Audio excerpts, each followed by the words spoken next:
يصلون على النبي يا أيها الذين آمنوا صلوا عليه وسلموا تسليما آمنت بالله صدق الله العظيم وبلغنا رسوله النبي الكريم الأمين نحن على ذلك لمن الشاهدين والشاكرين والحمد لله رب العالمين. درود پاک بآواز بلند الصلاۃ والسلام علیک یا سیدی یا رسول اللہ وعلی آلک واصحابک یا نبی اللہ. الصلاۃ والسلام علیک یا سیدی یا رحمۃ للعالمین وعلی آلک واصحابک یا محمد رسول اللہ. الصلاۃ والسلام علیک یا سیدی یا محبوب رب العالمین وعلی آلک واصحابک یا رحمۃ للعالمین. ہدیہ درود و سلام کے بعد تمام دوستوں کو نیا سال مبارک ہو، کیونکہ یہ ہمارا نیا سال ہے مسلمانوں کا. جو ہم جنوری فروری کے سال کو مبارکباد بھیجتے ہیں نا لوگوں کو، وہ بڑا سخت منع ہے اور ٹھیک نہیں ہے. اس سال کے دن تمام مسلمان ایک دوسرے کو مبارکباد دیں، کیونکہ یہ میرے آقا کریم صلی اللہ تعالیٰ علیہ وسلم کا سال ہے. سبحان اللہ. سب لوگ نعتیں پڑھتے ہیں، مختلف کلام پیش کرتے ہیں. ایک دفعہ شاہ صاحب کے پاس حضرت علامہ مولانا محب اللہ نوری صاحب بصیر پور والے تشریف لے کر آئے. مائک جب ان کے حوالے کیا گیا انہوں نے ایک الفاظ بولا تھا، فرمایا کہ جو نبی اکرم صلی اللہ تعالیٰ علیہ وسلم کی شان بیان کرے، وہ کسی کتاب میں لکھی ہو یا نہ لکھی ہو، وہ سرکار کی عظمت اور شان اور وہ بیان کرے اور وہ ہمارے سروں کا تاج ہے. سبحان اللہ. اس میں کوئی شک نہیں. کوئی کہے کہ میرے آقا کریم صلی اللہ تعالیٰ علیہ وسلم بڑے ہی خوبصورت تھے، کسی کتاب میں لکھا ہو یا نہ لکھا ہو، یہ کمال کی بات ہے. آج کل کائنات میں جہاں جہاں بھی مسلمان آباد ہیں، ہر مسلمان یہ چاہتا ہے کہ اللہ مجھے مکہ المکرمہ کی حاضری نصیب فرما دے. آمین. چاہتا ہے یا نہیں چاہتا؟ غریب ہو یا امیر ہو، مجھے مدینہ طیبہ کی بار بار بعد حاضری نصیب فرما. یہ اللہ کا احسان عظیم ہے کہ میں 23 سال سے مکہ المکرمہ میں رہ رہا ہوں، اور ان 23 سالوں میں مجھے جو کچھ ملا ہے میں پاکستان میں رہ کر وہ حاصل نہیں کر سکتا. یہ اللہ کا فضل عظیم ہے، اللہ کا احسان عظیم ہے. یہ جو پیسے ہیں نا، یہ جس کے جتنے بھی نصیب میں ہیں یہ آتے جاتے رہتے ہیں، اس کی کوئی اہمیت نہیں ہے. کسی کے پاس تھوڑے ہیں، کسی کے پاس زیادہ ہیں، کسی کے پاس بہت زیادہ ہیں، ان کی کوئی اہمیت نہیں. دعا یہ کرنی چاہیے اللہ ہم کو رزق حلال بھی عطا فرما اور خاتمہ بالخیر عطا فرما. ہمارے استاد محترم حضرت علامہ مولانا محمد سعید احمد اسد رحمۃ اللہ تعالی علیہ 69 سال کی عمر میں اس دنیا سے چلے گئے. پرسوں ہم نا وہاں پر اصال ثواب کے لیے حاضر ہوئے، تو وہاں پر 3-4 نئے حجاج جو اس سال حج کر کے آئے وہ تشریف لے کر آ گئے. پھر 4 گھنٹے بیٹھے رہے اور استاد جی کی مختلف عنوان پر وہ باتیں کرتے رہے، سنتے رہے کہ استاد جی کی طبیعت کیسی تھی، استاد جی کے پاس علم کیسا تھا، استاد جی کا اخلاق کیسا تھا. یہ تھا ایک امتی، ایک عالم دین جن کے متعلق اللہ تعالیٰ کے پیارے حبیب صلی اللہ تعالیٰ علیہ وسلم نے فرمایا کہ یہ علماء حق جو ہیں یہ انبیاء کے وارث ہیں. وارث کس طرح ہے کہ جو علم میرے آقا کریم صلی اللہ تعالیٰ علیہ وسلم نے عطا فرمایا ہم کو، اس کو یہ پڑھتے ہیں، پڑھاتے ہیں اور آگے تقسیم فرماتے ہیں. عالم ہو، باعمل ہو، اخلاق کا مالک ہو، حسن و ظن رکھنے والا ہو، وہ کیا ہے؟ العلماء ورثۃ الانبیاء، سبحان اللہ، یہ انبیاء کے وارث ہیں، انبیاء کے دین کو آگے پھیلانے والے لوگ ہیں۔ سبحان اللہ، تو ان کی قبروں پر جانا، اصالِ ثواب کرنا، یہ بہت بڑا اصالِ ثواب کر کے ان کی روح کو بخشنا، یہ بہت بڑا اجر کا کام ہے۔ سبحان اللہ، اب آئیں مکہ المکرمہ میں۔ مکہ المکرمہ میں کیا ہے؟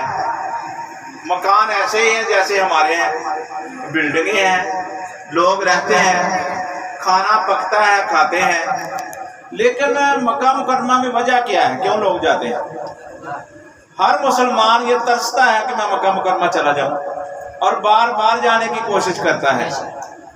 اس کی وجہ یہ ہے کہ وہاں بیت اللہ ہے، سبحان اللہ، اللہ کا گھر، وہاں کیا ہے؟ بیت اللہ ہے، اللہ کا گھر ہے، جس کی طرف منہ کر کے ہم نماز ادا فرماتے ہیں، وہ جگہ ہے نا۔ بے شک، میں نے اپنی آنکھوں سے دیکھا، اگر وہاں پر حجاج نہ جائیں، عمرہ کرنے کے لیے عمرے والے حضرات نہ جائیں تو مکہ میں کچھ بھی نہیں ہے، اللہ، مکہ میں کچھ بھی نہیں ہے، بلکہ جانور بھی بھوکے ہیں۔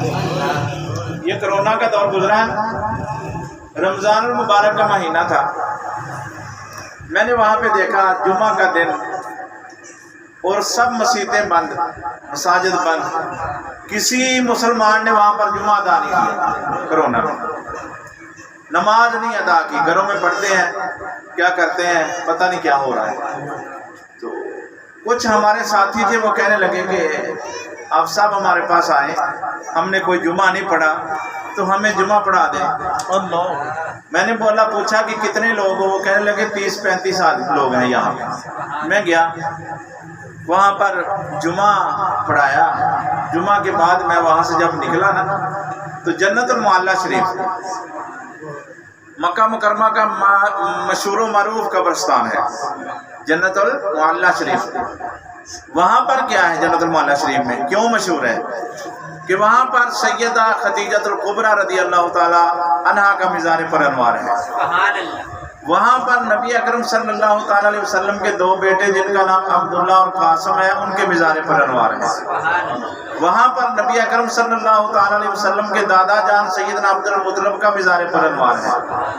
وہاں پر نبی اکرم صلی اللہ تعالی علیہ وسلم کی آخری بیوی سیدہ عائشہ صدیقہ ام المؤمنین رضی اللہ تعالیٰ عنہ کی ہمشیرہ محترمہ، ان کا مزار پر انوار ہے۔ پھر ان کے ایک بیٹے ہیں، ان کا وہاں پر مزار پر انوار ہے۔ اس کے علاوہ وہاں پر دیگر اصحاب کے مزار پر انوار ہیں جنت المعلی شریف میں۔ اللہ اکبر، وہ زیارت کی جگہ ہے، وہاں لوگ جاتے ہیں، حاضری پیش کرتے ہیں، ام المومنین سیدہ خدیجہ الکبریٰ رضی اللہ تعالیٰ عنہ کی بارگاہ میں سلام عرض کرتے ہیں، اور اس کے ساتھ ہی ایک پل ہے جس کو کبری بولتے ہیں عربی میں۔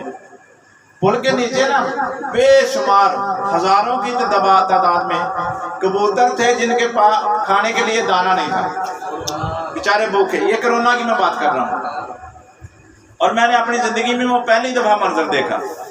میں کھڑا ہو گیا، سوچنے لگ گیا کہ اتنے کبوتر ہیں، میں اگر 5 ریال کا دانہ لے کر ان کو ڈالوں گا تو کیا بنے گا؟ کچھ نہیں بنے گا۔ تو بیچارے پتہ نہیں کب کے بھوکے ہیں۔ میں یہ سوچ رہا تھا، سوچتے سوچتے ایک گاڑی آئی، ان کے پاس 45 کلو کا تھیلا دانے کا تھا۔ وہ گاڑی سے 2 آدمی اترے، تھیلا کھولا، وہ کبوتروں کو ایسے کر کے نا ڈالنا شروع کر دیا۔ اللہ، سبحان اللہ، تو آپ اندازہ فرمائیں کہ کبوتر پتہ نہیں کب کے بھوکے تھے، ان کے وہ دانہ ڈالتے ڈالتے سارے 45 کلو دانہ ختم ہو چکا تھا۔ یہ میں نے اپنی آنکھوں سے دیکھا ہے، سنا نہیں کسی سے، اپنی آنکھوں سے یہ منظر دیکھا ہے۔ اس لیے اللہ رازق ہے، مالک ہے، خالق ہے، وہی ہم کو سب کچھ دیتا ہے، وہی ہمارا پالن ہار ہے، وہی ہمارا رازق ہے۔ وہی ہمارا خالق ہے، ہم کو پیدا کرنے والا بھی وہی ہے، ہمارے نشیب و فراز اونچائی نچائی کا وہ مالک ہے۔ اور جب بھی دعا مانگا کرو اللہ کی بارگاہ میں حضور کا صدقہ ڈال کر اللہ سے مانگا کرو، وہی سب کچھ دینے والا ہے۔ وہ جب دیتا ہے نا پھر وہ یہ نہیں کہتا میں نے تجھے یہ کچھ دیا ہے۔ کسی آدمی سے ہم مانگیں گے، وہ اگر ہم کو 100 روپیہ دے گا تو ہزاروں باتیں بھی سنائے گا، پھر پوری زندگی میں جب بھی کبھی اس کے ذہن میں آ جائے تو پھر باتیں سنائے گا۔ اللہ کی ذات ایسی ذات ہے جو ہم سب کو سب کچھ عطا کرتی ہے اور کر رہی ہے، کرتی رہے گی، پھر کسی کو بات نہیں سناتی۔ وہ ہمارے اوپر رحم فرمانے والی ذات ہے، اس کا گھر ہے مکہ مکرمہ میں۔ اللہ تعالیٰ کی ذات کو پتا تھا کہ کیسے کیسے لوگ پیدا ہوں گے، کیا کیا کریں گے، کیا کیا عقائد رکھیں گے، میرے آقا کریم صلی اللہ تعالیٰ علیہ وسلم کے متعلق کیا کیا باتیں سوچیں گے، کیا کیا کریں گے۔ تو اس لیے اللہ نے وہ سارا معاملہ حل کر دیا۔ بیت اللہ شریف ہے، 4 کونوں والا گھر ہے، کمرہ ہے، لیکن ایک طرف اس کے نا ایسے گلائی میں ایک جگہ ہے، جنہوں نے دیکھا ہے، عباس صاحب نے دیکھا ہے، کسی اور ساتھی نے بھی دیکھا ہوگا، اس کو کہتے ہیں حتیم کعبہ۔ حتیم کعبہ کے اندر بیت اللہ شریف کا پرنارا ہے، اس طرف بھی اس کا رستہ ہے، اس طرف بھی اس کا رستہ ہے، لوگ اس کے اندر نماز پڑھتے ہیں۔ وہاں حتیم کعبہ کی جو جگہ ہے جہاں پر پرنارا گرتا ہے، وہاں پر کیا ہے؟ وہاں پر حضرت اسماعیل علیہ السلام اور حضرت اماں ہاجرہ کی قبر ہے۔ سبحان اللہ۔ جو نہیں مانتے نہ مانے، لیکن جب حج پہ جائیں گے، عمرہ پہ جائیں گے، اس جگہ کا طواف کرنا پڑے گا۔ بے شک وہ طواف کے اندر ہے، اس قبروں کا طواف کرنا پڑے گا، کو مانے یا نہ مانے۔ بڑا عظمت والا گھر ہے، وہاں پر اگر ایک نماز پڑھی جائے تو 1,00,000 نماز کا ثواب ملتا ہے، اگر جماعت کے ساتھ پڑھی جائے تو 27 لاکھ نمازوں کا ثواب ملتا ہے۔ سبحان اللہ۔ تو اس لیے لوگ ترستے ہیں کہ اللہ ہم کو مکہ المکرمہ کی بار بار بعد حاضری نصیب فرما۔ اس سال پاکستان میں پاکستان کی کرنسی کے مطابق حج کتنا مہنگا تھا؟ 12 لاکھ روپے کا حج تھا، پھر 3-4 لاکھ ساتھ لے کر جانا، یعنی کہ 15 لاکھ میں وہ حج پڑتا تھا۔ لوگ گئے، اور جو 15 لاکھ روپیہ خرچتا تھا نا، خرچہ جس نے بھی، وہ کسی بزنس کے ارادے پہ نہیں خرچا۔ یہ 12 لاکھ یا 15 لاکھ ہم خرچ رہے ہیں، ہم کو کتنا پرافٹ آئے گا، یہ نہیں دیکھا۔ وہ کس لیے کیا ہے، اتنے پیسے کس لیے خرچ کیے ہیں؟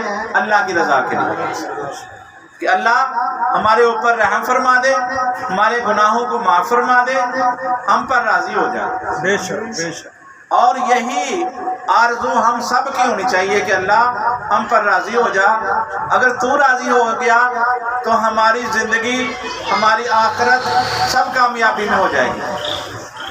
اس لیے صدقہ خیرات کرتے وقت، مسجد میں پیسے دیتے وقت، کسی غریب کو 10 روپے دیتے وقت یہ کہا کرو، یہ ذہن میں بات رکھا کرو کہ اللہ یہ جو تم نے ہم کو دیا ہے نا، ہم اس میں سے یہ فقیر کو دے رہے ہیں تو ہم پر راضی ہو جائے، تیری رضا کے لیے دے رہے ہیں۔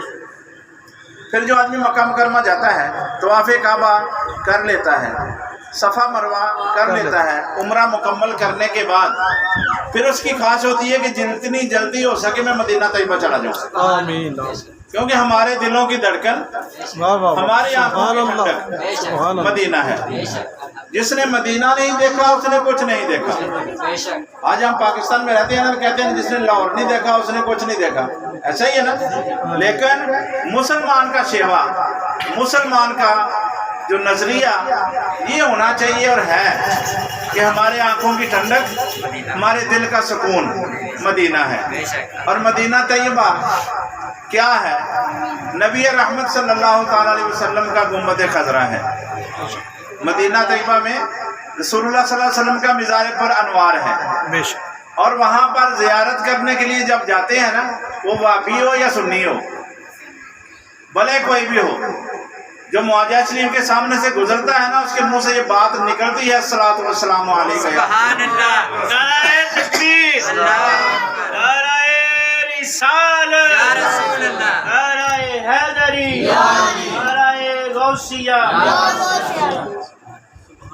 وہاں پر اس کے منہ سے یہ بات نکلتی ہے، میں نے سنا ہے۔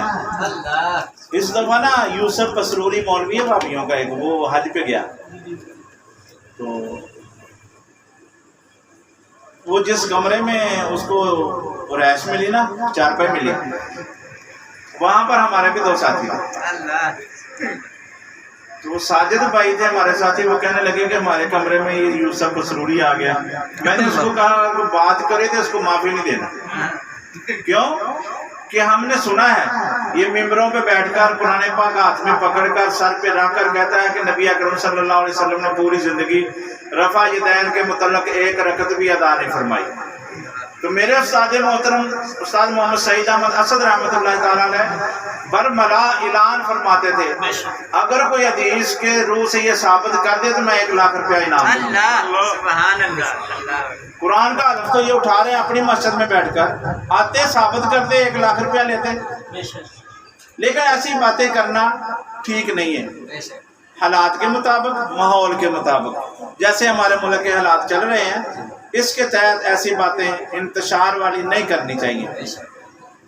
تو بات میں کر رہا تھا مدینہ طیبہ کی کہ مدینہ طیبہ بڑا ہی عظمت والا شہر ہے۔ میرے آقا کریم صلی اللہ تعالیٰ علیہ وسلم نے ایک دفعہ دعا فرمائی جب نماز فرض ہوئی تھی نا، تقریباً 13 مہینے تقریباً مسجد اقصیٰ کی طرف منہ کر کے نماز پڑھی گئی تقریباً۔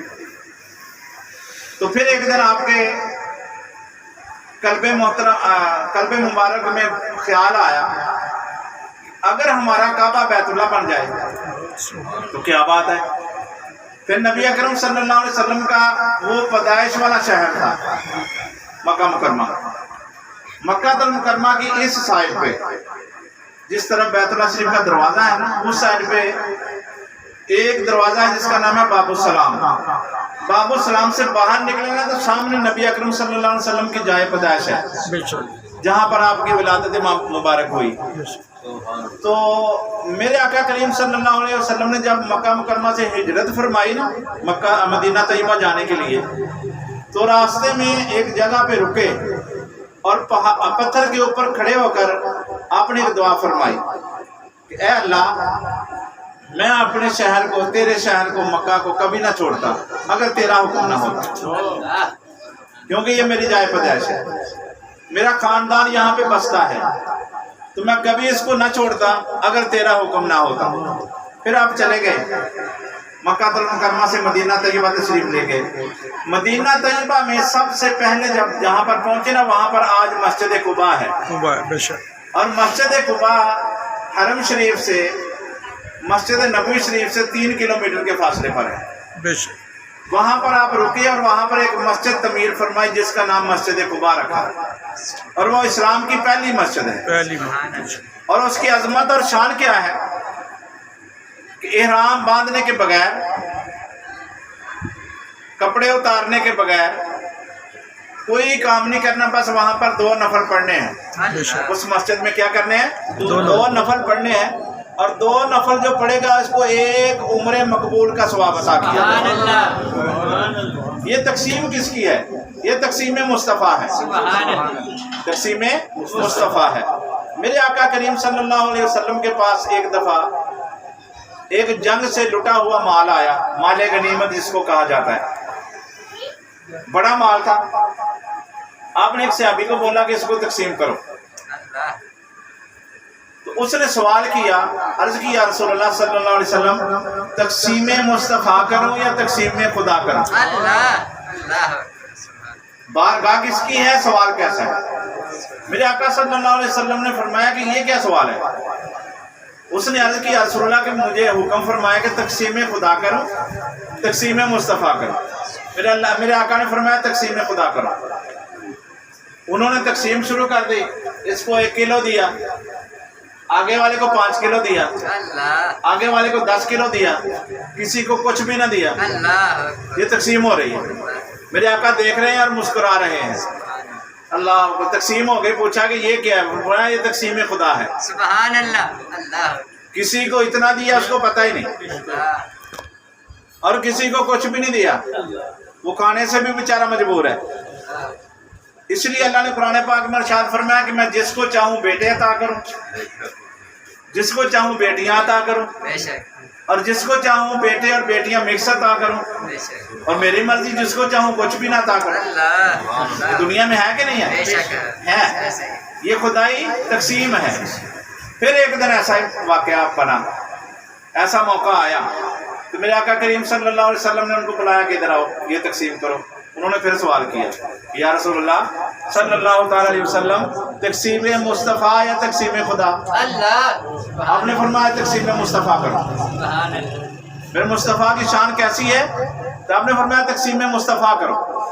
انہوں نے یہاں سے شروع کیا، اگر 2 کلو دیا اس کو بھی 2 کلو، اس کو بھی 2 کلو، سب کو برابر۔ اللہ آپ مسکرائے، فرمایا یہ کیا؟ فرمایا یہ تقسیم مصطفیٰ ہے۔ سبحان اللہ فرمایا کیسے؟ دونوں نے عرض کیا رسول اللہ، اللہ نے ارشاد فرمایا وما ارسلناک الا رحمۃ للعالمین، سبحان اللہ کہ ہم نے آپ کو تمام جہانوں کے لیے رحمت بنا کر بھیجا ہے۔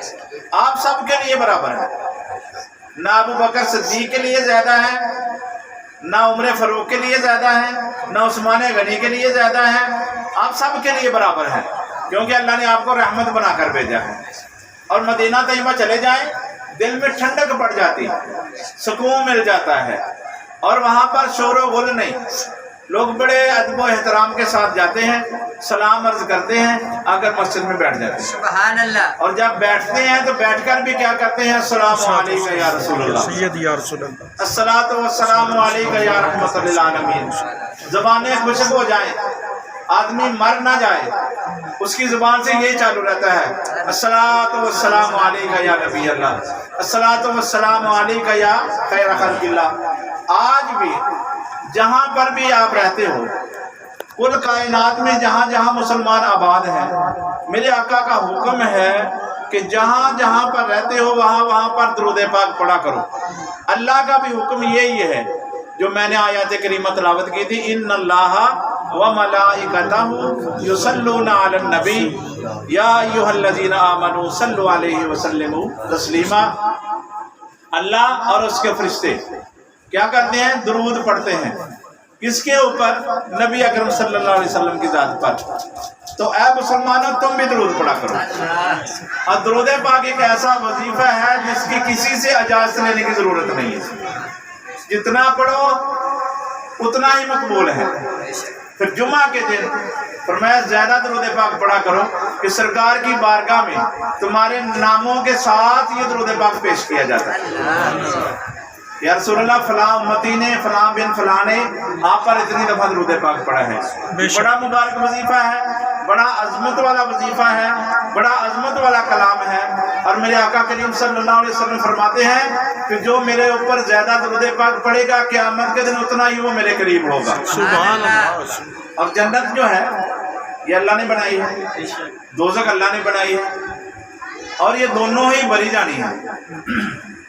یہ کائنات میں بڑے بڑے سرکش انسان ہیں، بڑے بڑے گستاخ انسان ہیں، بڑے بڑے بے حیا انسان ہیں، جو میرے آقا کریم صلی اللہ علیہ وسلم کے متعلق طرح طرح کی باتیں بکتے رہتے ہیں، اور اللہ نے وہ دوزخ بنائی ہے ان لوگوں کے لیے بنائی ہے۔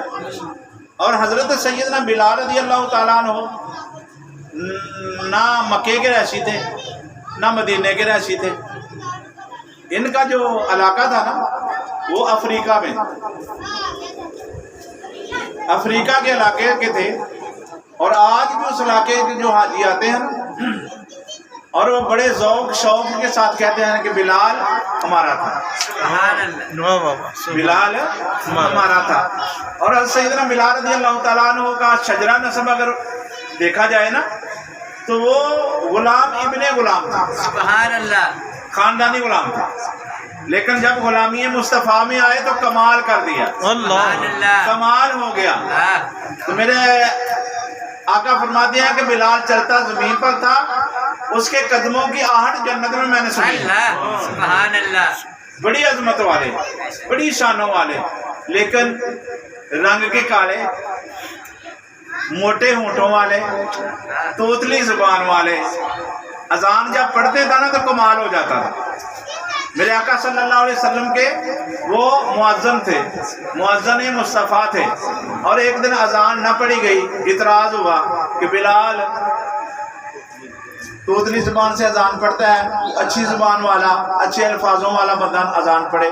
اذانیں ہوتی رہی، بلال نے اذان نہ پڑھی، خدا نے دن کو طلوع نہ کی۔ اللہ سبحان اللہ کمال ہو گئی نا۔ فرمایا جب میں غلام تھا نا یہودیوں کا، اس وقت بڑی تکلیفیں سہی، جب میں غلامی مصطفیٰ میں آیا تو پھر کمال ہو گیا، پھر خدا کی رحمت کا نزول ہو گیا، پھر اللہ نے فضل فرما دیا۔ تو یہ بڑی شانوں والے صحابہ تھے۔ سیدنا ابوبکر صدیق بڑی عظمت والے، سیدنا عثمان غنی بڑی عظمت والے۔ ایک دفعہ میرے آقا کریم صلی اللہ علیہ وسلم نے نا اعلان فرمایا کہ جنگ کے معاملات ہیں، ان کے لیے کچھ فنڈ چاہیے۔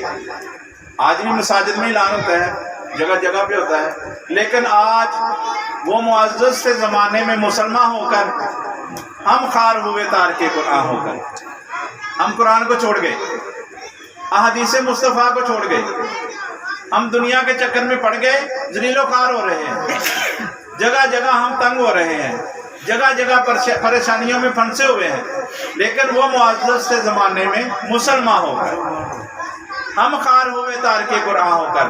تو جب آپ نے اعلان فرمایا نا کہ آج فنڈ چاہیے، اللہ اکبر، صحابہ اٹھے، انہوں نے فنڈ عطا فرمایا، جتنی کسی کے نصیب میں بات تھی وہ آئی، لیکن حضرت عثمان غنی رضی اللہ تعالیٰ عنہ نے بڑا مال عطا فرمایا۔ حضرت ابوبکر صدیق رضی اللہ تعالیٰ عنہ اٹھے، انہوں نے سارا گھر کا سامان اٹھایا، اللہ اکبر، اور اپنے کپڑے جو تھے نا وہ بھی اتار کے وہ سامان میں رکھ دیا، اللہ سبحان اللہ اور ایک بوریا تھی ان کو لپیٹا اور یہاں پر کانٹے چبو کر انہوں کے بٹن بنا لیے۔ تو میرے آقا نے پوچھا ابوبکر گھر میں کیا چھوڑ کر آئے ہو؟ اللہ اکبر، یہ نہیں فرمایا کہ میں 10,000 چھوڑ کر آیا ہوں، 20,000 چھوڑ کر آیا ہوں، بلکہ یہ فرمایا عرض کی یا رسول اللہ میں گھر میں اللہ اور اللہ کا رسول چھوڑ کر آیا۔ سبحان اللہ اور اس لیے جب ہمارا ذہن ایسا بن جائے گا، اور بننا چاہیے، پھر ہم کامیاب مسلمان بن جائیں گے، پھر اللہ اپنا خاص فضل و کرم فرمائے گا۔ آج ہمارے علاقہ میں پیر سید محمد سعید الحسن شاہ صاحب مدد اللہ العالی تشریف فرما ہے، تو اے لوگوں ان کے پاس جایا کرو، کچھ حاصل کر لیا کرو۔ مولانا محمد سعید احمد اسد رحمۃ اللہ علیہ یہ فرماتے فرماتے دنیا سے چلے گئے، وہ جہاں بھی جاتے تھے کہتے تھے مجھ سے کچھ حاصل کر لو، میرے پاس آیا کرو، مجھے اپنے پاس بلایا کرو، کچھ حاصل کرو، جب میں چلا جاؤں گا پھر تم ڈھونڈو گے میں نہیں ملوں گا۔ آج وہ اپنی قبر مبارک میں پڑے ہوئے ہیں، مسجد کے ساتھ ان کا مزار شریف ہے، لیکن ہم جاتے ہیں فاتحہ خوانی کرتے ہیں، کیا کریں، کہاں سے دیکھیں، نہیں نظر آئیں گے۔ اس لیے قبلہ شاہ صاحب یہ فرماتے ہیں، اکثر فرمایا کرتے ہیں کہ لوگوں تم دور دراز سے آتے ہو، اگر کسی چیز کی کمی رہ جائے، لاؤڈ سپیکر کی آواز صحیح نہ ہو تو مجھے بتایا کرو، کیونکہ مجھ سے کچھ حاصل کر لو، جب میں دنیا سے چلا جاؤں گا لاکھوں روپے تو میرے مزار پر تو لگا دو گے، لیکن میری باتیں نہیں سن سکو۔ اس لیے ایسے لوگ، ایسی ہستیاں دنیا میں ہیں، ان کے پاس جایا کرو، ان کے ساتھ پیار کیا کرو اور ان سے کچھ حاصل کیا کرو۔ اسی طرح قبلہ صوفی صاحب ہیں، یہ بزرگ آدمی ہیں، ہمارے اس علاقے میں تشریف فرما ہے، ان کے پاس آیا کرو، ان کی خدمت تواضع کیا کرو، کچھ حاصل کر لو، اور جب یہ چلے جائیں گے پھر ہم ڈھونڈتے رہ جائیں گے۔ اس لیے مدینہ طیبہ، مکہ المکرمہ، اللہ تعالیٰ ہر مسلمان کو اس گھر کی، اس در کی حاضری نصیب فرمائے اور با ادب حاضری نصیب فرمائے۔ آمین ثم آمین، وآخر دعوانا ان الحمدللہ رب العالمین۔